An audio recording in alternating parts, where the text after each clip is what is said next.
Good morning students. आज हम करने वाले हैं should wizard hit my mommy complete chapter we are going to do and it is written by John Updike and before starting the video I want to request to you, if you have not subscribed my channel till now, please subscribe it। तो चलिए start करते हैं। Should wizard hit mommy, John Updike ने लिखा है ये। तो सबसे पहले चैप्टर को शुरू करते हुए, नोट्स को गो थ्रू करते हुए आप बहुत सारे शॉर्ट क्वेश्चन आंसर्स आपके क्लियर हो जाएंगे इसमें, और एमसीक्यू आने वाले हैं। तो इसलिए मुझे लगा कि नोट्स बनाकर आपको इस तरह से चैप्टर को पूरा तरह से तैयार करवा दिया जाए ताकि आप अच्छे से इसको लर्न कर सकें। तो लेट्स स्टार्ट। सबसे पहले जो ये हमारा चैप्टर है, इसका राइटर कौन है, तो आपको लर्न करना है। शुड विजार्ड हिट मम्मी का राइटर है जॉन अपडाइक। इसके बाद हम सबसे पहले कैरेक्टर्स डिस्कस करते हैं। इसमें कौन कौन से कैरेक्टर्स हैं। कैरेक्टर्स कौन कौन से हैं, इसमें एक फादर है जिसका नाम जैक है और उसकी बेटी जो है। फादर जैक अपनी डॉटर जो को, जो का कंप्लीट नेम जोआनी है, जो चैप्टर की बिल्कुल लास्ट में हमें पता चलता है कि इसका कंप्लीट नेम, इसका फुल नेम जोआनी है। और जो जैक जो है वो हमेशा जो को बेड टाइम स्टोरी सुनाता है, रात को सोते हुए उसको स्टोरी सुना के सुलाता है। सैटरडे की इवनिंग है, स्टोरी जब स्टार्ट होती है तो सैटरडे इवनिंग है, और उस दिन जैक अपनी बेटी जो को स्टोरी सुना रहा है। अब ये स्टोरी सुनाने का जो काम है उसने कब से शुरू किया, 2 साल हो चुके हैं, 2 ईयर्स अगो से उसने ये काम स्टार्ट किया था। और अब जो है वो 4 साल की हो चुकी है। 4 साल से वो हर रोज़ फादर जैक जो है वो जो को स्टोरी सुनाता है। अब इतनी सारी स्टोरीज़ तो बेटा हर रोज़ हो नहीं सकती है, हर रोज़ न्यू स्टोरी कहाँ से लाई। तो उसकी जो स्टोरीज़ होती हैं वो एवरेज स्टोरी सेम, वो सिमिलर होती हैं विद लिटिल डिफरेंस, थोड़ा बहुत डिफरेंस के साथ सारी स्टोरीज सेम होती हैं। Claire is the name of mother माँ का नाम है, जो कि माँ का नाम है क्लेयर। और इस स्टोरी में माँ जो है वो क्या कर रही हैं, वो वुडन फर्नीचर को पेंट कर रही हैं और वो 6 मंथ प्रेग्नेंट हैं। ब्रदर है बॉबी, और जो 2 इयर्स का है। और इसके बाद वो क्या कर रहा है, वो आराम से बोतल पीकर सो रहा है, अपने मिल्क बोतल पीते हुए सो रहा है। तो स्टोरी स्टार्ट्स विद रोज़र। अब जब कहानी शुरू होती है, इस चैप्टर में हमें दिखाना क्या चाहता है राइटर, इस चैप्टर में वर्ल्ड व्यू दिखाना चाहता है कि किस प्रकार से पेरेंट्स का सामाजिक दृष्टिकोण, संसार को देखने का नज़रिया बच्चों से अलग होता है। तो यही बात दिखाई गई है कि जो के लिए जो चीज़ें पसंद है वो उसके फादर जैक के अनुसार सही नहीं है, लेकिन जो जैक के अनुसार सही है वो इस स्टोरी के माध्यम से पता चलेगा कि जो को वो ठीक नहीं लगता। तो दोनों का पर्सपेक्टिव इस वर्ल्ड को देखने का डिफरेंट है, और दोनों अपने पर्सपेक्टिव को दिखाते हैं। हालांकि हम पढ़ेंगे तो पता चलेगा, हम जानते हैं समझते हैं कि जैक का पर्सपेक्टिव, क्योंकि वो एक्सपीरियंस्ड है, बड़ा है, इसलिए वो ठीक है। लेकिन जो जितनी समझ जो में है उस हिसाब से जो को भी लगता है कि मेरा पर्सपेक्टिव वर्ल्ड को देखने का या इस स्टोरी को देखने का ठीक है। तो वो अपने फादर जैक से कहती है कि मुझे डिफरेंट एंडिंग से स्टोरी सुनाओ। इसी स्टोरी को आपको कल सुनाना पड़ेगा मुझे, लेकिन डिफरेंट एंड होना चाहिए। अब देखते हैं क्या डिफरेंट एंड और क्या स्टोरी थी। तो story starts with Roger.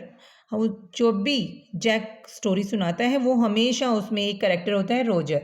Roger जो होता है वो एक एनिमल होता है, वो कभी एनिमल फिश, स्क्वेरल या चिपमंक बन जाता है। और इसके साथ साथ उसकी एक प्रॉब्लम होती है, उस प्रॉब्लम को सोल्व करने के लिए वो एक वाइज ओल्ड आउल के पास जाता है। एंड जो वाइज आउल है वो उसे एक विजार्ड के पास भेज देता है, एक जादूगर के पास भेज देता है। और विजार्ड जो होता है कोई मैजिक स्पेल से सॉल्व कर देता है इसकी रोज़र की प्रॉब्लम को। तो हर एक स्टोरी में सेम यही पैटर्न रिवाइज होता है, सेम यही चीज़ें वो बताता है। बस रोज़र जो है वो sometimes it becomes fish, sometimes it becomes squirrel और चिपमंक। आज जब और उसके बाद क्या होता है इसकी स्टोरीज़ में, payment Penney greater than animal have. और उसी जब ये जो रोज़र है विज़ार्ड के पास जाता है तो वो उससे कुछ पैसे मांगता है, और वो पैसे जितने मांगता है वो उतने पैसे उसके पास होते नहीं। फिर वो उसे तरीका बताता है कि कैसे इन पैसों को अर्न किया जाए, कहाँ से लेकर आए वो इन पैसों को। पैसे ले आता है रोजर, हैप्पी हो जाता है, रोजर की प्रॉब्लम सॉल्व हो जाती है, अपने फ्रेंड्स के साथ खेलता है, और अपने माँ और पिताजी के साथ, पिताजी जो उसके हैं वो बोस्टन से आते हैं ट्रेन में बैठ के, और सफ़र यानी नाइट का भोजन वो सब इकट्ठा करते हैं, और सफ़र को एक्सप्लेन करते हुए हर रोज़ वो अपनी स्टोरी को एंड कर देता है जैक जब भी जो को स्टोरी सुनाता है। तो आज जो है लिटिल गर्ल अभी जाग रही है, और उसके पिताजी जैक जो है उसको स्टोरी सुनाने के लिए आए हैं, और आज कहते हैं चलो भाई आज किसकी स्टोरी सुनेंगे हमारी गुड़िया। तो वो बताती है कि आज हम करेंगे रोजर स्कंक। तो उसकी आंखें ब्लू आइज़ हैं, ब्लू आइज़, उसकी माँ की भी आंखें ब्लू आइज़ हैं। अगर क्वेश्चन आ जाता है कि उसकी आंखें कैसी थी, तो उसकी आंखें ब्लू आइज़ हैं। वो वो अपनी ब्लू आइज़ को खोलते हुए बोलती है कि स्कंक, आज रोजर स्कंक होगा। स्कंक एक एनिमल होता है, और वो भी, उसका भाई जो है वो 2 इयर्स का है, और वो बॉटल स्लीप कर रहा है, अपनी बॉटल के साथ सो रहा है। तो जब फादर पूछते हैं who shall story be about today, आज किसके बारे में स्टोरी होगी, तो फटाक से लड़की बोल देती है, जो बोलती है कि आज स्कंक के बारे में होगी। और वो बहुत ही ज़्यादा क्यूरियस हो चुकी है, बहुत काफ़ी बड़ी भी हो गई है, अब 2 साल की नहीं है, वो 4 साल की हो चुकी है।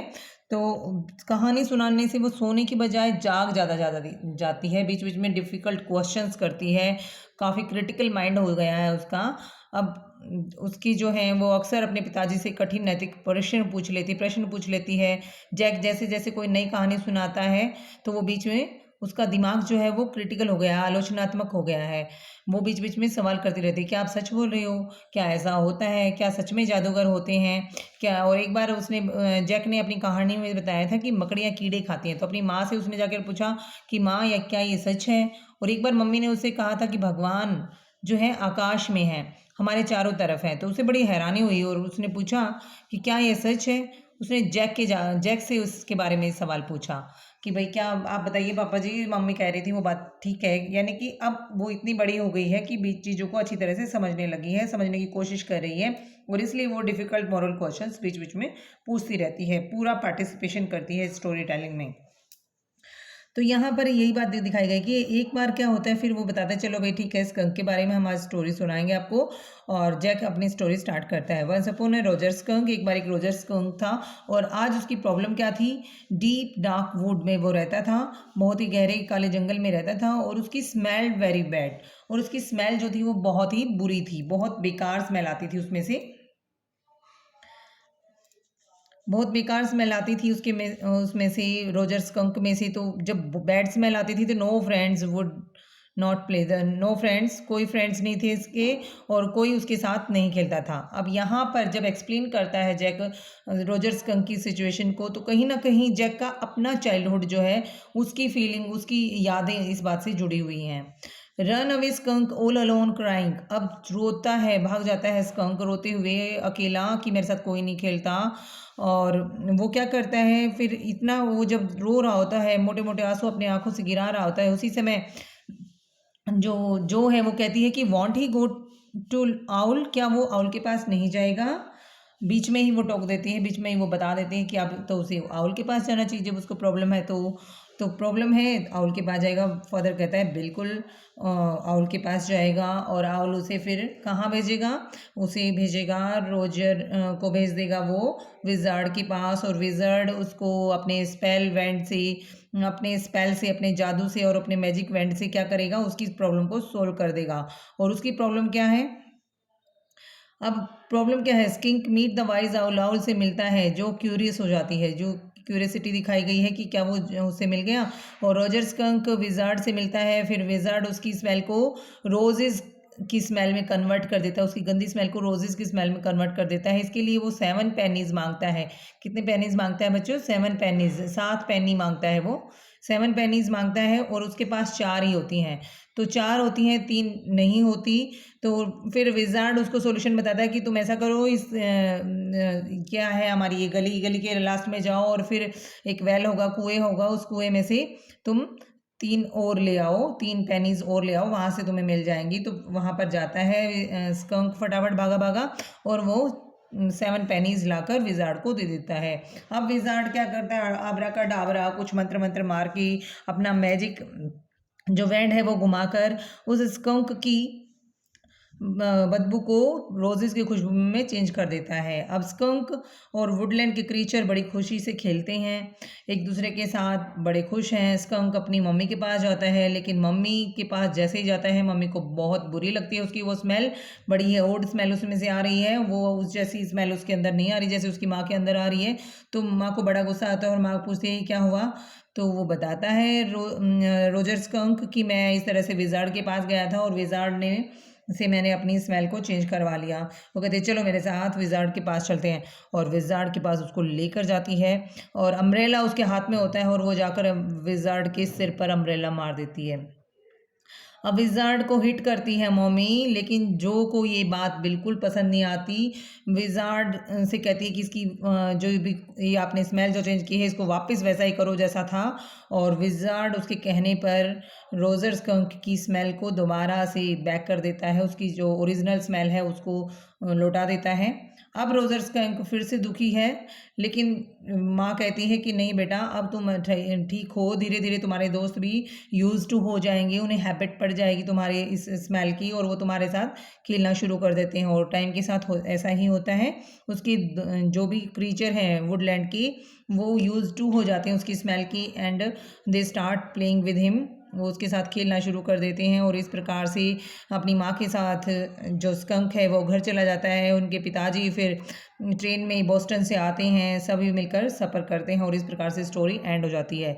बट स्टोरी तो एंड कर दी फादर ने, जैक ने, लेकिन जो इससे सेटिस्फाइड नहीं होती है, जो फादर से आर्ग्यूमेंट करती है कि ये तो बहुत गलत किया, मम्मी ने ये विजार्ड को मारा, लेकिन मारना चाहिए था विजार्ड को, मम्मी को। विजार्ड की मम्मी बहुत ही बुरी है, उसने वो जो स्कंक है उसकी प्रॉब्लम को जानती ही नहीं, वो कितना दुखी है बेचारा। आप ऐसा करें दोबारा से मुझे स्टोरी सुनाएं। तो जैक कहता है नहीं, ये this is my story, I will decide what will be it's and. वो कहता है कि मैं डिसाइड करूँगा कि इसका अंत कैसा होगा, ये मेरी स्टोरी है। बोला ठीक है आपकी ये स्टोरी ठीक है जैसा भी है, लेकिन कल आप मुझे सेम स्टोरी सुनाएंगे लेकिन डिफरेंट एंड के साथ सुनाएंगे। जैक उसे मना करता है, कहता है आप जिद मत करो, चुपचाप सो जाओ। जोआनी, और यहाँ पर वो उसका कंप्लीट नेम लेता है जोआनी।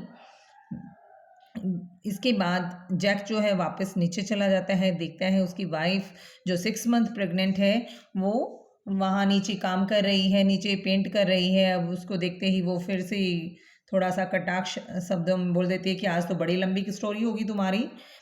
तो अब जो है जैक जो है वो सिर पकड़ता है, उसका बिल्कुल मन अच्छा नहीं रहता।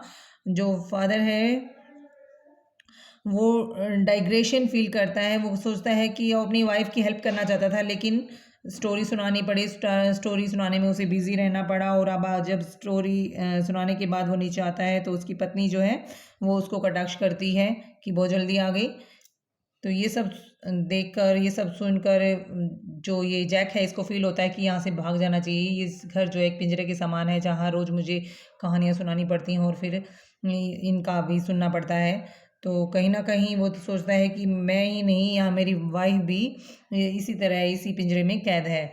तो इसी प्रकार की थिंकिंग के साथ ये स्टोरी बच्चों एंड हो जाती है। आई होप आपको समझ में आ गई होगी। अगर आपने मेरे चैनल को सब्सक्राइब नहीं किया है तो please subscribe it, like it and share it please.